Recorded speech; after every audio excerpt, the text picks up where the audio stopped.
Now this is a sample that I made one of my clients, and it ended up getting him a job. Actually, he was very happy. Now look at this format. Very simple yet very powerful. Let me show you how I did it simply using React, Material UI, and React Router. So let's dive in. The source code is on my left while the end product is on my right. So this is how I used React Router to create routes for the individual pages which we are going to create. We have one for the home, which is the base class and the test, and these are the pages which we are going to see shortly. Now, it was just a very simple idea, and I want to assure you that by the end of this video, you are going also to create another one, which is so wonderful, that's going to land somebody or even you yourself a job. So let's begin. I'm going to use Material UI tabs here so that I can simulate the navigation bar, which is very common on most websites. I presume that you are already familiar with some of these concepts like React, Material UI, and React Router, which are the main things which I'm going to use in this. I'm creating 4 tabs here, one for home, then for qualifications, for contacts, and another one for others. And these are the exact pages which we are going to need here, and also the React state which I'm going to need here to control the different tabs which are active at a time. So I have a value here in a use state hook and also a function that is going to handle the changes for each tab. I then pass the function to the onChange listener on the tabs so that in case a tab changes, then it activates the next tab so that it can be live. Here I go ahead to create an outlet so that in case a tab changes, then it means the page changes, and through this outlet is going to render the contents of that page. Then below I create a simple copyright just for decoration. So once done, I save the changes, and there it is.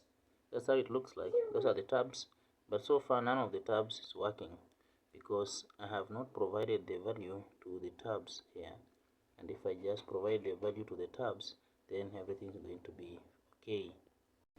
Before that, it all looks good though, but I don't like it this way. I'd like to have these tabs aligned to the right. That's what I'm going to do. Now I'll have to create a box here, which is just a simple container that is going to align all those tabs to the right. And once I'm done, I paste these tabs in and then save, and there you go. They'll be moved to the right. Now that's it. I'd like to center this copyright too, and that's what I'm going to do next. So create a container still for this copyright, put them in, and then save, and there you go. It will be centered, which is actually something which is very common with copyright. Mostly it is centered on every page, at the end of every page. So that is it. Create a box, then copy this part of the copyright and then paste it in, and everything is okay. It's centered now. Once I provide the value to the tabs, everything now can click, and as you can see, the active tab shows by an underline, and also the color changes for every active tab. The next thing is to ensure that on each tab click a respective web page is displayed, and that means through the React router you should be able to navigate to that page. So I'm using a navigate here, constant navigate, and I'm using the use navigate hook here, which I'm going to apply down here in this if else's. I'm simply using if else because I don't want to complicate it so much.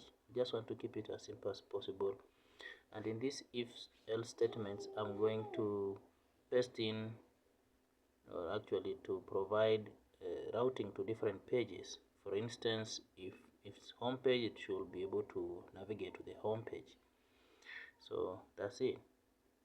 On the home page, I'm using this placeholder image just for personal profile. Now that I don't have any image I can use here to for a personal profile, but then besides that, I want to put there maybe the descriptions and summary and experience. So all that is what should go on the right of this image. And again, as you can see, they are too much close to each other. So what I'm going to do is introduce a title here and then force them to render in a column. That means simply providing a stack here and copying everything into a stack. Material UI stack renders most of the time in a column unless you force it to render in a row. So that's what I'm using here.